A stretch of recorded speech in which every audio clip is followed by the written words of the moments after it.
Então seja bem-vindo ao dia D desta semana. Antes de mais, quero dizer-lhe que peço desculpa por não ter havido dia D na semana passada e a culpa é inteiramente minha, ok?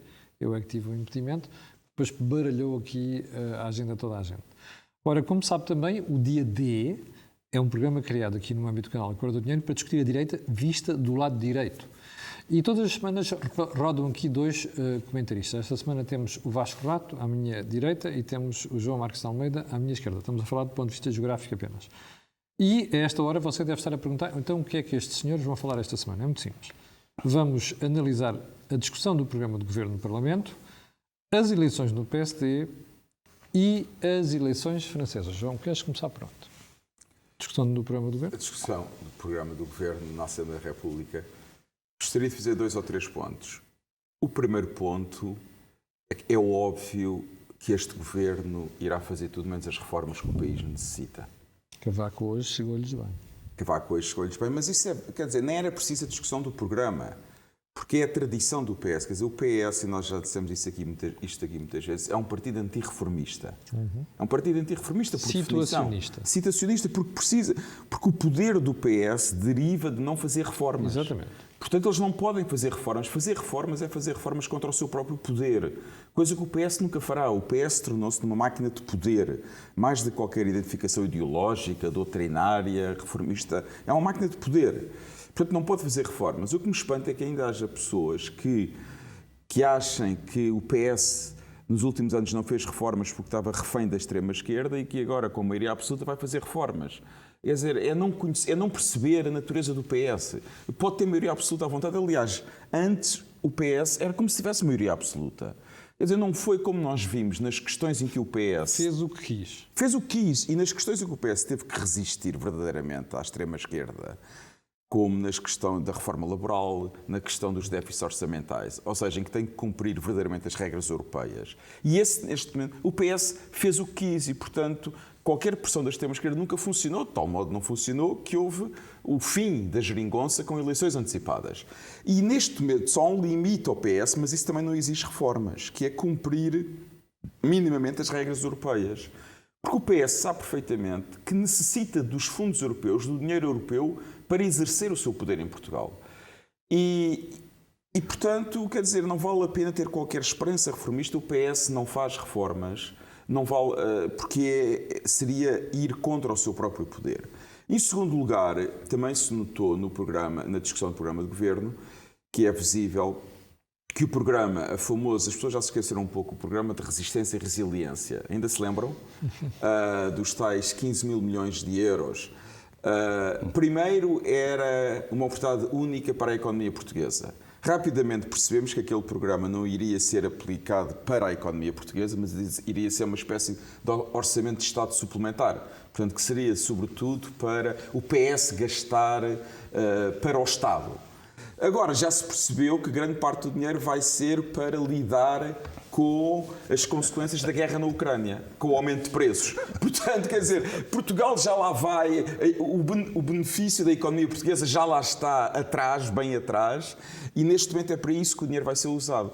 Mas depois há aqui outro grande problema que também convém, e que eu acho que ninguém discutiu isso na Assembleia da República, não sei se o Governo já percebeu. A inflação esta inflação não é um problema conjuntural. É muito mais sério e mais profundo que isso. Já vinha, a inflação, os preços já vinham a subir desde antes da guerra. Não. A inflação é o encarecimento do custo de vida e que se vai acentuar porque o que a guerra na Ucrânia está a mostrar é que vai haver uma redefinição radical das cadeias de produção globais, que muitas delas vão sair da China. Ninguém tenha dúvidas. E a razão porque a vida tornou-se mais barata no Ocidente foi por causa da globalização e, sobretudo, da China tornar-se uma espécie de fábrica para o Ocidente. Mas isso vai acabar. E, portanto, a vida vai se tornar mesmo mais cara. E os ordenados, com países como Portugal, que têm graves deficiências estruturais, estas reformas nunca foram feitas, os ordenados não vão poder aumentar muito. Portanto, na prática, o que se vai assistir em Portugal nos próximos anos é a diminuição dos ordenados por causa desta inflação estrutural. Vasco. Estou de acordo. Já lá vou, aliás, porque eu estou de acordo e acho que este é o ponto essencial, isto que o João acabou de dizer, mas antes disto, quero dizer que estou muito satisfeito em saber que o Dr. António Costa vai ficar durante 4 anos e meio, acho. Foi o que ele disse, anunciou, foi aliás um dos grandes anúncios, foi que tencionava ficar 4 anos e meio, e depois acrescentou naturalmente que isso dava tempo suficiente ao Dr. Rui Rio para sair e voltar e uma série de coisas, portanto acho muito bem que ele fique agora para resolver os problemas. Há uma coisa, Mas tu acreditas mesmo nisso? Não, estou a ser irónico, obviamente, não é? É só para clarificar. Não acreditas que ele fique os 4 anos? Era uma pergunta retórica. não sei. Ou não acreditas que o Rui vai voltar? Qual das duas é que não Isso não acredito, seguramente, mas acho bem que Costa fique agora. Enfim, a tendência nestas coisas dos primeiros ministros socialistas são para fugir, portanto, acho que provavelmente acabará por fugir. Mas eu li este programa do governo e tem lá coisas fantásticas. Há uma parte em que diz que o governo diz que fez um trabalho magnífico e recuperou o crescimento, as consequências da pandemia em 2 anos, enquanto as consequências resultantes da entrada de Troika demoraram 8 ou 9. Isto é comparar berlindes com bolas de Berlim, quer dizer, não faz nenhum sentido este tipo de comparação. O documento está cheio destas coisas, destas afirmações absolutamente propagandísticas. Mas o povo come isso, Vasco. Certo, Camilo, mas quer dizer, admito que sim. Agora, a oposição é que anda a comer isto tudo, o que é uma coisa assim um bocadinho mais estranha. Esse é que é o problema. Não é? E depois, não há oposição, porque quando o ministro Costa Silva diz que a primeira coisa que vai fazer é mais um imposto sobre as empresas e o PSD aplaude sem saber qual o imposto, os contornos concretos do imposto, aplaude. Pronto, depois de ter feito campanha contra aumento de impostos. Sim, de facto. Agora, aliás, vem na senda daquele imposto sobre a especulação imobiliária exato, que prometeu, mas que o líder do PS disse que concordava. Mas há só 2 pontos que eu quero fazer muito rápido. Um tem que ver com a outra famosa comparação que ele faz quando ele diz que vai reduzir os preços dos combustíveis relativamente ao outubro do ano passado, outubro de 2021. E eu pensei, mas porquê outubro de 2021? Quer dizer, não é 6 meses, não é 1 ano, porque é este número? Bom, e fui ver. Acontece que em outubro de 2021 os preços estavam num dos pontos mais altos dos últimos anos. Em relação a outubro de 2020, ou seja, 1 ano antes, em outubro de 2021, a gasolina tinha aumentado 25% e o gasóleo 30%. Portanto, compreende-se que ele foi buscar o preço mais alto dos últimos tempos. A outra coisa é o seguinte, tem que ver com a inflação, que aliás a Nazaré Costa Cabral, no mesmo dia que o Costa falou, disse que não era assim, que era estrutural. E todo o argumento do Costa é que a inflação, há um pico de inflação, que isto é temporário e que tudo voltará como era antes. E se há uma coisa que nós sabemos é que as coisas não voltarão como elas eram antes. A guerra da Ucrânia mudou tudo, de facto.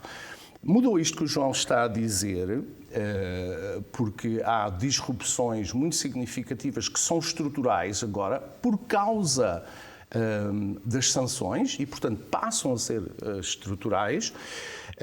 Isso vê-se, por exemplo, no preço da energia. Como é que é possível que haja uma estabilização de preço quando estas consequências, sobretudo do gás?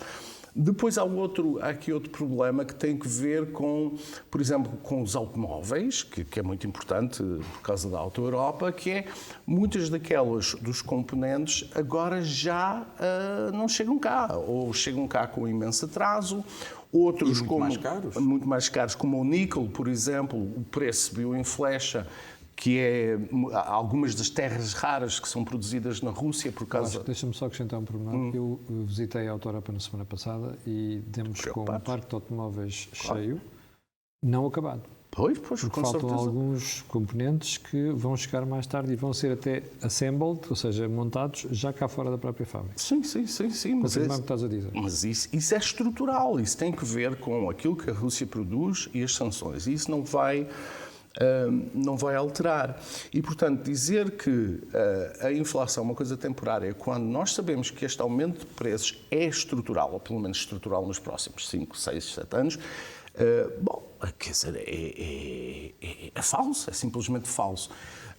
E, portanto, eu acho que o Governo talvez perceba isto, e daí a introdução, não é, destas medidas avulsas que foram apresentadas. Vasco, deixa-me pegar nesta questão do aumento dos preços. Nota-se por parte do Governo alguma dificuldade em lidar com o assunto. O Primeiro-Ministro diz, vamos combater o aumento de preços, vamos tentar compensar isto, mas já sabemos uma coisa neste momento. O Governo não vai aumentar salários que cheguem àquilo que é o crescimento dos preços. Isso já sabemos. Mas isso eu acho bem. Eu não estou a dizer que eu também acho bem, mas estou a dizer que é bom que as pessoas tenham noção disso, que isto vai significar um corte de poder de compra. Mas essa parte é a única coisa no meio disto tudo em que eu acho que António Costa tem razão. Porque estar a aumentar agora, sobretudo no setor público, os vencimentos que são... Se tu não tens aumento da oferta, não vale a pena aumentar. Não vale a pena. E isso, aliás, pode parecer contra-intuitivo e estranho para as pessoas, mas de facto não faz nenhum sentido. Agora, há outro problema, é que o programa de estabilidade previa inflação a 3,3 e hoje mesmo... 5,3 neste momento. Exatamente. Portanto, hoje mesmo já estamos a 5,3 e o Governo já prevê, ou 4%. Pelo menos diz-se que no orçamento vai ser... Exatamente. Eu também acho, enfim, que é muito simpático, é outra forma de dizer.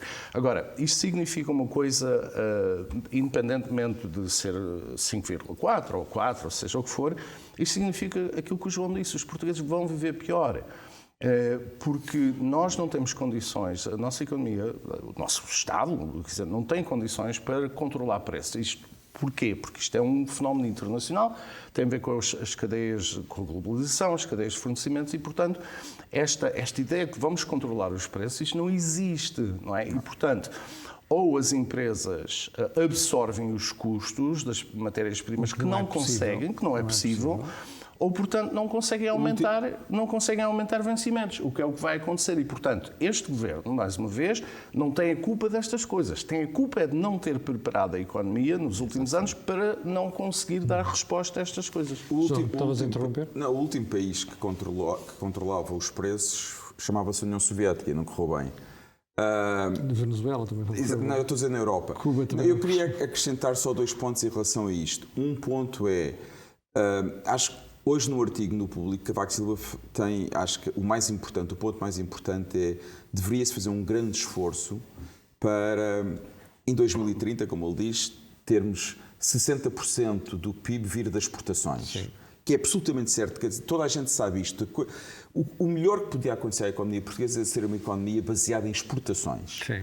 Porque até porque é uma pequena economia aberta. Para fazer isso é preciso reformas laborais, algumas já foram feitas, mas mantê-las, reformas fiscais, reformas na justiça e até reformas na educação e na administração pública. Ou seja, as tais reformas que o PS nunca fará. Mas uma economia portuguesa, se as exportações tivessem continuado a aumentar a partir de 2015, quando acabou o governo de Passos Coelho e Paulo Portas, que aumentaram bastante nesses 4 anos. Agora havia uma certa folga para as empresas poderem ajustar salários. Porque as empresas é que têm que aumentar os salários. Porque o setor privado, comparativamente ao setor público, ganha menos em Portugal. Mas as empresas não têm essa folga porque a economia portuguesa não é uma economia baseada na exportação, como deveria ser, e continua a ser uma economia baseada no consumo interno. Mas a inflação vai fazer esse papel, João. Vamos, esperemos que sim. Mas mais, é bom que as pessoas que estão daquele lado percebam isto. Você tem o Governo a dizer que vai fazer tudo para combater o aumento dos preços, que vai tentar acompanhar a subida dos preços, mas não vai. E, portanto, o que nós vamos ter aqui, de forma absolutamente clara, é os salários a crescerem a este nível e os preços a crescerem a este. Você vai ter uma efetiva perda de poder de compra. É uma austeridade por outra. Exatamente. É um ajustamento. É austeridade, mas por as importações palavras. vão diminuir, necessariamente, porque o consumo vai diminuir, portanto as importações diminuem, o que é bom para o déficit comercial, mas isso não significa automaticamente um aumento das exportações. O déficit comercial pode-se corrigir pela diminuição das importações, mas não quer dizer que aumentem as exportações. Sim. Para aumentar as exportações é preciso aumentar a produtividade nacional e é preciso aumentar o investimento externo. E, mais uma vez, esse era o meu segundo ponto. No momento em que se estão a redefinir as cadeias de produção globais, também era importante que Portugal se posicionasse, porque há muitas coisas, muitos bens que eram produzidos na Ásia que vão começar a ser produzidos na Europa no futuro. E Portugal devia se posicionar também para isso. Não sei se o Governo tem alguma estratégia, se já pensou nisso, mas deveria pensar, porque isto é um ponto muito importante, porque os países que competem connosco, em termos económicos, como a Hungria, a República Checa, a Eslováquia, a Polónia, a Roménia, a Bulgária, já se estão a posicionar para isso. E eles têm uma vantagem que Portugal não tem, estão mais próximos da Alemanha, o que é uma vantagem. Mas Portugal também se devia posicionar para beneficiar um pouco do chamado, o termo em inglês é onshoring, de trazer de volta para a Europa algumas cadeias de produção industriais. E o último ponto só que o Vasco falou... João, eu acho que tens razão. O problema é que os custos de contexto em Portugal, que deviam ter sido reduzidos nos últimos anos, e as reformas não foram feitas. Portanto, não é agora que a gente vai concorrer com esses países. Aproveito para lembrar a quem está daquele lado que na sexta-feira soubemos que a carga fiscal, isto é, a quantidade de impostos e contribuições que o Estado recebe, atingiu um nível historicamente mais elevado de sempre, 35,8% do produto interno bruto. Isto num país onde se diz há 6 anos que acabou a austeridade. E que a carga fiscal... Agora, Camilo, eu queria só rapidamente, para acabar o tema do Governo, falar do ponto que o Vasco falou e que tu também falaste da saída de António Costa. Eu acho que, quer dizer, Marcelo Rebelo de Sousa colocou uma enorme pressão política sobre António Costa. Mas António Costa, é óbvio, nós sabemos, tem uma enorme aspiração a ter um lugar europeu. E isso vai ser definido, os lugares vão ser definidos em junho de 2024 no Conselho Europeu. É muito difícil que ele vá para Presidente da Comissão Europeia, se não quase impossível, porque depois da guerra na Ucrânia é muito provável que von der Leyen tenha um segundo mandato, mas Costa poderá ter hipótese de ir para Presidente do Conselho Europeu. E se ele tiver essa hipótese, eu acho que ele vai fazer tudo para aproveitar essa hipótese. Ele tem que perceber o que é que ele pode fazer para aproveitar essa hipótese. E olhando para o calendário eleitoral, eu acho que há duas coisas, não é fácil, mas há duas coisas que podem ajudar António Costa. Uma é as eleições europeias de maio de 2024. Bom, se nas eleições europeias de maio de 2024 o PS ganhar bem, tiver uma grande vitória, dificulta a tarefa de Marcelo Rebelo de Sousa de marcar eleições antecipadas depois de uma saída de António Costa, porque pode-se argumentar que o povo português, o eleitorado português, acabou de relegitimar o PS. Se ganhar eleições em maio é muito difícil. E, aliás, duvida-se que a oposição até queira eleições antecipadas.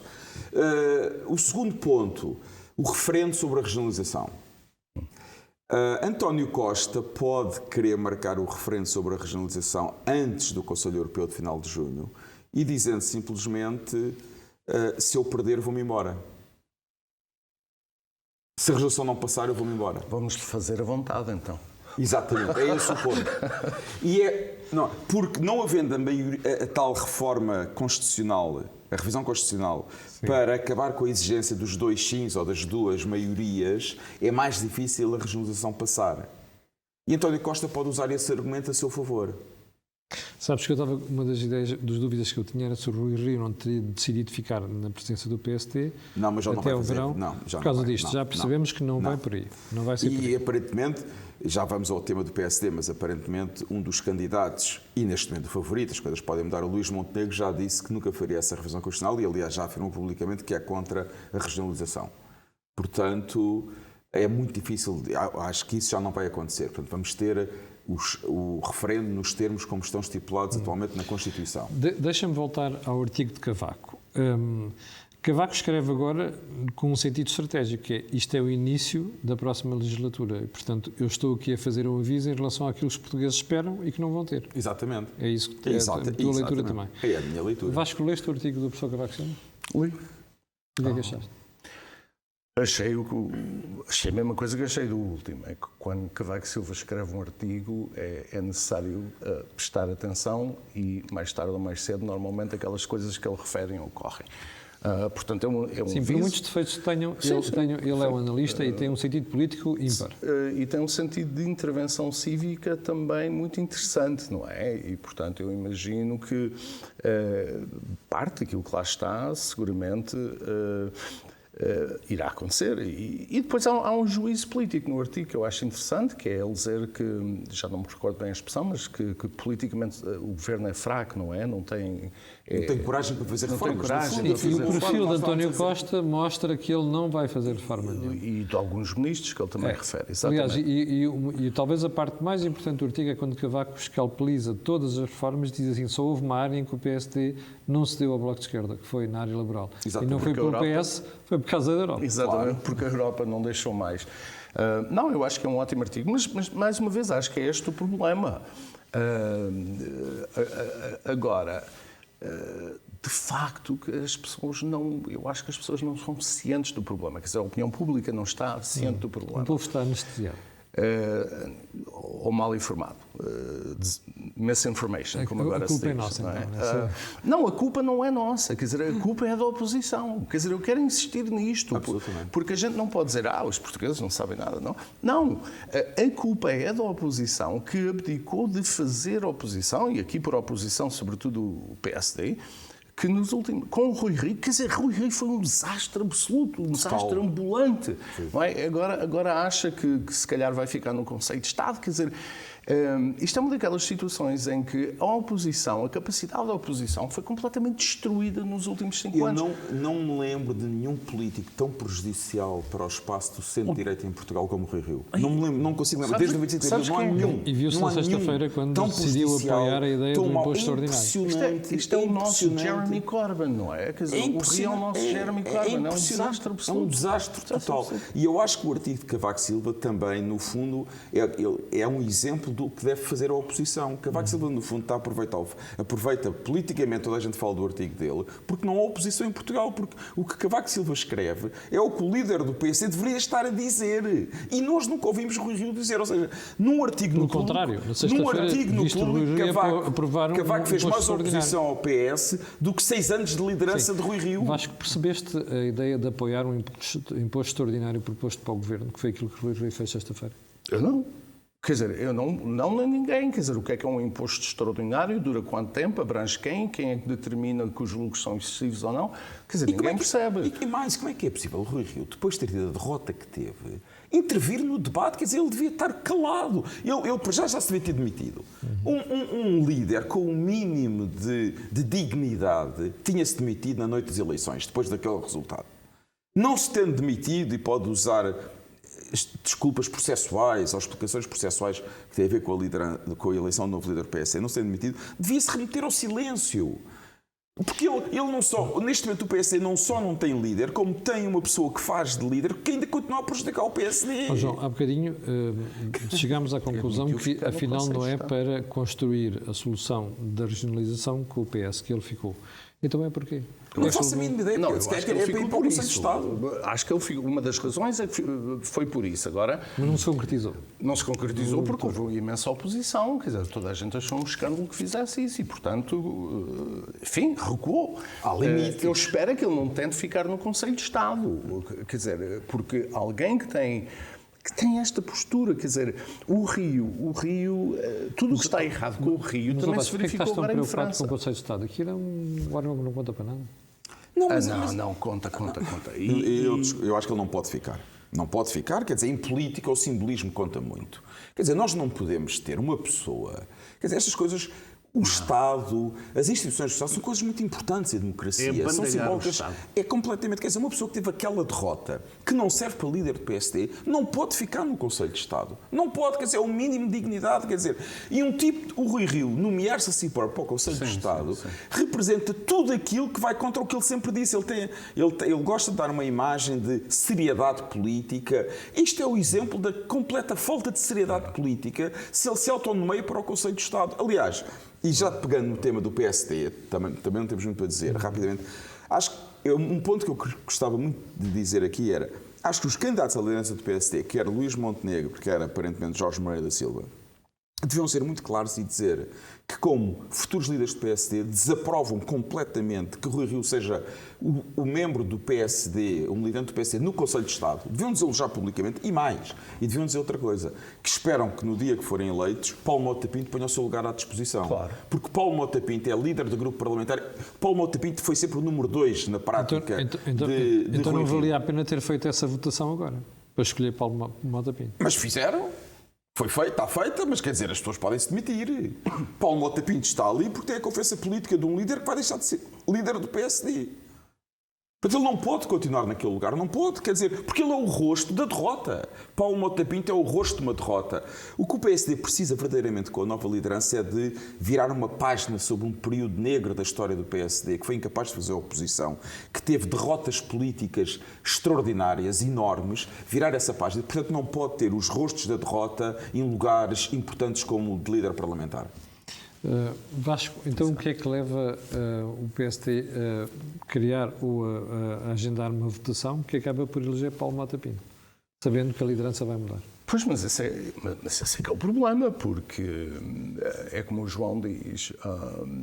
Vamos lá ver, o que é que correu mal nos últimos anos? Foi uma incapacidade de fazer oposição e depois foram 2 derrotas em legislativas. Não é? 2 derrotas, quer dizer, Rui Rio tentou... 2 enormes derrotas. Tentou ser primeiro-ministro 2 vezes e perdeu. E as autárquicas? E as autárquicas, mas já dou isso de barato. Agora... E as europeias? Agora, o problema não é só Rui Rio, quer dizer, eu e os companheiros aqui, o que temos dito no último ano, andamos a fazer este programa quase há um ano, é que o problema não é Rio, só Rio. Rio é apenas o rosto mais evidente de uma estratégia falhada, quer dizer, de uma abordagem política que não colhe. É um erro. E, portanto, quando nós dizemos que Rio não pode ir para o Conselho de Estado, etc., quer dizer, pela mesma razão, Paulo Mota Pinto não pode ser líder da bancada parlamentar. Quer dizer, há 3 ou 4 rostos que são responsáveis por isto. Quer dizer, o mínimo de dignidade política obrigaria essas pessoas a dizer não, eu agora estou de fora. Não é? Mas como aparentemente, enfim, não estão dispostos a fazê-lo, eu acho bem isto que o João acabou de dizer, que os 2, aparentemente só haverá 2, não sei, mas os 2... Que é Luís Montenegro e Moreira da Silva. Devem ser muito claros sobre a forma como vem o legado dos últimos anos, porque eu compreendo que os 2 querem ter ali alguma ambivalência para ir buscarem os votantes, etc. Mas, quer dizer, vamos lá ver, o PSD tem de fazer um debate sobre isto e tem de demarcar-se deste desastre dos últimos anos, sob pena depois de não ter capacidade de fazer a oposição nos próximos. Acho que este ponto do Vasco é fundamental, também é uma das razões porque Rui Rio quis ficar na liderança do PSD, porque quer condicionar a eleição do seu sucessor e, sobretudo, quer condicionar o tipo de discurso político. Rui Rio quer fazer tudo para evitar que o PSD se afaste daquele rumo de centro-esquerda, social-democrata, centrista que ele impôs ao partido. Não vingou, mas ele continua a acreditar que tem razão. É espantoso. Eles já disseram e ele nisso é como os militantes do Partido Comunista, ele já disse que continuam a achar que o marxismo-leninismo está certo. Falhou na União Soviética, falhou em todo lado do mundo, mas está certo. E Rui Rio é assim, continua eles disseram isso. Rui Rio, Manuela Ferreira Leite, Pacheco Pereira, aquela gente toda, disseram o PSD é isto e tem de ser isto e não pode ser outra coisa. E continua a insistir. Faz-nos lembrar a definição de Einstein da loucura, não é? Fazer sempre a mesma coisa e ela dar errado. E esperar resultados diferentes. Bom, o último tema do programa de hoje, eleições francesas, a vitória de Macron e a ida à segunda volta para disputar as eleições francesas com Marine Le Pen. João, grande surpresa? Não, surpresa não foi. Todo. Surpresa não foi. Eu confesso que estou mais preocupado do que estava há 5 anos, porque acho que Marine Le Pen pode ganhar. Quer dizer, neste momento continuo a achar que Macron é favorito, tem mais de 50% de possibilidades de ganhar. Mas Marine Le Pen pode ganhar. E pode ganhar porque... primeiro, porque há 5 anos Macron era uma novidade. Agora não é. Agora tem desgaste político, está desgastado. Em segundo lugar, eu acho que Macron cometeu um erro enorme, que foi basicamente não ter feito campanha eleitoral na primeira volta das eleições. Recusou-se a fazer debates políticos, praticamente não fez campanha eleitoral. Eu acho que a estratégia dele foi concentrar tudo na segunda volta. Marine Le Pen tenha ir buscar as questões mais que preocupam mais os franceses. Concentrou tudo na segunda volta, Macron. Sim. Mas ao fazer isso, pode ser tarde, porque ao fazer isso permitiu que Marine Le Pen impusesse no debate político os temas que lhe interessam, em vez de Macron o ter feito. Portanto, Macron vai ter que trabalhar muito, vai ser muito mais difícil do que há 5 anos, vai ter que trabalhar muito para recuperar. Mas há outro ponto que eu gostaria de sublinhar e que é o que me preocupa mais. Ontem a primeira volta das eleições francesas mostraram que os 2 partidos tradicionais da Quinta República acabaram. Republicanos. O Partido Socialista Francês, a candidata teve 2%, não chegou a 2%. E a candidata dos republicanos, que é o Partido Gaulista, de tradição de centro-direita, não chegou a 5%. Há 5 anos, depois de um escândalo financeiro, como bem se lembra, o Fillon teve 20%. Pécresse não chegou a 5%. É preciso que os telespectadores percebam o que é que isto significa. Os 2 partidos que tiveram sempre presidentes em França, desde De Gaulle a François Hollande, portanto, os partidos de Gaulle, Sarkozy, Chirac à direita, o partido de Mitterrand e de Hollande à esquerda desapareceram da política francesa. É uma alteração profunda. Desapareceram. Além disso, os votos de todos os candidatos de radicais, vamos lhe chamar assim, quer à direita, quer à esquerda, somam mais de 50% dos votos ontem. E a grande questão que para mim que se coloca é a seguinte, é que Macron não tem um partido político. Continua a ser um movimento político de uma figura. Mesmo que Macron ganhe agora, o que é que vai acontecer daqui a 5 anos? A direita está esfrangalhada. Se os partidos tradicionais acabaram e Macron não tem um partido político, quem é que vai ganhar? O que é que vai acontecer em França daqui a 5 anos? E o meu último ponto. Neste momento, o partido de Marine Le Pen é o maior partido político francês. Vasco.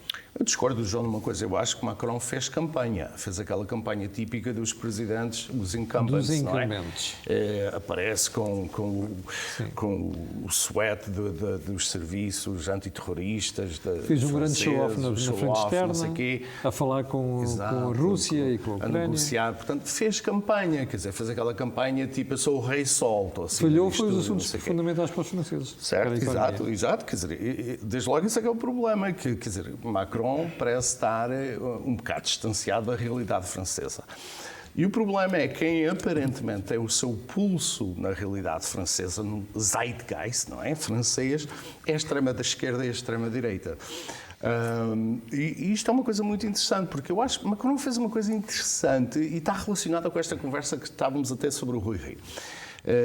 Macron basicamente senta-se ao centro, vai buscar pessoas dos republicanos, da centro-direita e centro-esquerda, do Partido Socialista, e ocupa o centro todo, desfaz o centro, despolitiza o centro, vem com a conversa do interesse nacional e agora vamos consensualizar tudo e destrói efetivamente, porque isto que o João disse é o mais importante, destrói os partidos tradicionais e permite que as franjas cresçam.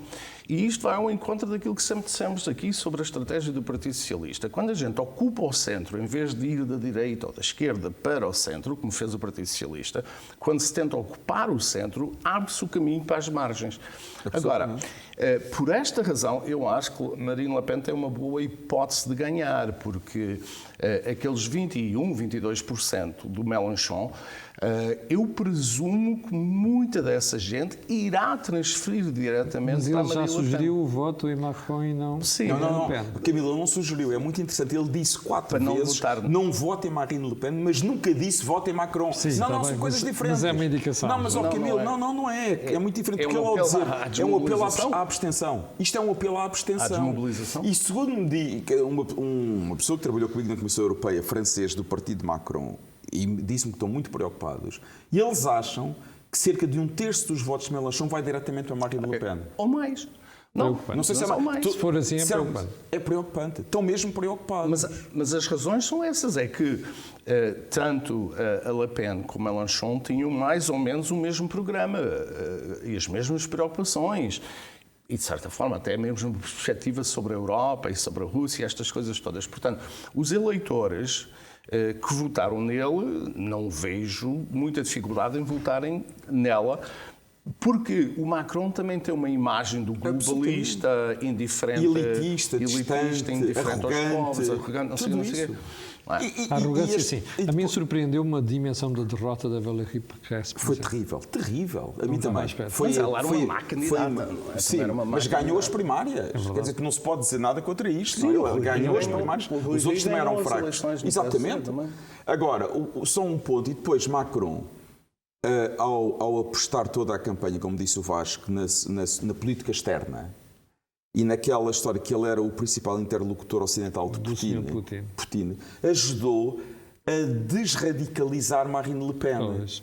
Porque, basicamente, a conclusão foi: se Macron fala todas as semanas com Putin, então qual é o problema de Marine Le Pen também ter encontrado Putin? Não, e de ser financiada pelos bancos Quando russos. Macron devia ter feito o oposto. Devia diabolizar o facto de Marine Le Pen ter sido próxima e ter sido financiada por Putin. E, mais uma vez, a verdade é esta. Nos candidatos na primeira volta que ou já se disseram próximos de Putin, ou já o elogiaram, ou continuam próximos de Putin, ou não condenaram a agressão militar da Rússia à Ucrânia, todos eles tiveram mais de 50% dos votos ontem em França. Portanto, eu acho que não vale a pena ter ilusões. Se Marine Le Pen ganhar, é uma vitória de Putin em França. E o Em Orbán jeito, tem em jeito de previsão, qual é a França que nós vamos ter daqui a 2 semanas? Não consigo, não consigo. É difícil prever. Eu acho que as eleições estão muito em aberto. Eu continuo a achar que o debate vai ser muito importante. Eu continuo a achar que Macron ainda pode ganhar, mas há duas coisas que, para além de tudo o que já dissemos, há duas coisas que me preocupam e às vezes são coisas pouco palpáveis e pouco objetivas. As eleições em França fazem-me lembrar as eleições em que Trump ganhou nos Estados Unidos e o referendo no Reino Unido sobre o Brexit. Fazem-me lembrar aquele ar de o resto do país revoltar-se contra as elites da capital. Eu acho que está a acontecer o mesmo em França, portanto há um risco muito grande. E eu lembro que todas as pessoas que diziam Trump nunca irá ser eleito presidente americano são os que agora dizem que Marine Le Pen nunca ganhará em França. Exatamente. Aqueles que diziam o Brexit não vai passar, não tenho ilusões, o sim vai ganhar, são os mesmos que também dizem agora que Macron vai de certeza ser eleito. Não tenho a certeza. E depois há outra, só para terminar, há outra coisa que também não é objetiva, mas tem a ver com um bocado o ar dos tempos em França. Os últimos 2 presidentes não foram reeleitos. Nem Sarkozy, nem Hollande. É um facto. Vasco, consegues fazer uma previsão para daqui a 2 semanas? Se me deres uma moeda, eu deito ao ar e... Tiras ao ar. Cara ou coroa? Tanto faz, porque acho que como as coisas estão, qualquer um deles pode ganhar. Quer dizer, mas isso já é significativo, porque Tenho certeza. a última vez Le Pen não podia ganhar, ou era altamente improvável, agora pode ganhar. E isto, quer dizer, o que aqui é interessante é se ela ganhar, de facto. Se ela ganhar, mais uma vez, é outra Europa. Quer dizer, agora, mês sim, mês não, a gente diz que a história não mudou. Mas, de facto, muda. E é fascinante ver França que... Quer dizer, que a França sempre foi um país muito conservador, fora de Paris e das cidades, sempre foi um país muito conservador, mas esta direita radical, para todos os efeitos, não é? Tem 50% do país. 50% do país. É verdade. E, portanto... É um país fraturado. Claro, agora, se ela ganhar... Só que os outros 50% são moderados. Um terço é a esquerda radical. Exato. Vamos lá ver se... Agora, se ela ganhar, o que vai ser muito interessante é a relação com a Alemanha, numa altura em que a Alemanha se quer remilitarizar, não é? E um governo, salada russa de esquerda, vai ser fascinante ver. Agora, isto tudo indica que vem aí tempos um bocado complexos. Sobretudo neste contexto da guerra na Ucrânia, eu volto a dizer, a vitória de Le Pen será uma grande vitória política para Putin. Sim, o Orbán, a Hungria, quer dizer, vamos lá ver, a Hungria é um país secundário na União Europeia. O Orbán chateia, mas quando chega a hora da verdade, tem pouco poder. Foi um aviso para o resto da Europa. Agora, a França é completamente diferente. França, estamos a falar isto é diferente. É o segundo país mais importante da União Europeia. Ao contrário de vocês, eu vou arriscar uma previsão e, se me enganar, virei aqui com uma corda amarrada ao pescoço. E a vitória de Emmanuel Macron. Eu continuo a acreditar que ele vai ganhar. Eu também acho que é o cenário mais provável, mas acho que é muito diferente de há 5 anos. Acho que vai ser muito mais difícil. Vai ser um resultado muito mais equilibrado. Mas mesmo um resultado mais equilibrado há 5 anos foi 65-35, mais ou menos. E o pai dela contra teve 20% ou 25%, uma coisa assim. Não é? mesmo que agora seja 55-45 ou 56-40 ou 54-46, já mudou muito e politicamente Macron sai mais fraco. Dizia-me um espectador do meu canal hoje, é assim, olha, mesmo que a senhora Le Pen perca agora, daqui a 5 anos vai ganhar, de certeza. É que esse é que é o problema. O que é que vai acontecer daqui a 5 anos? Não sei se ela vai ganhar ou não. 5 anos é muito tempo, Pronto, não é? mas disso diz bem daquilo que é a perspectiva de mudança do cenário eleitoral. João, tu não querias terminar o programa de hoje, nós estamos mesmo no fim, sem fazer uma referência ao ex-líder da Sograp, que morreu agora. Só uma referência a Salvador propósito de ter morrido e, obviamente, lamentar profundamente a morte dele e nas circunstâncias em que aconteceu, trágicas.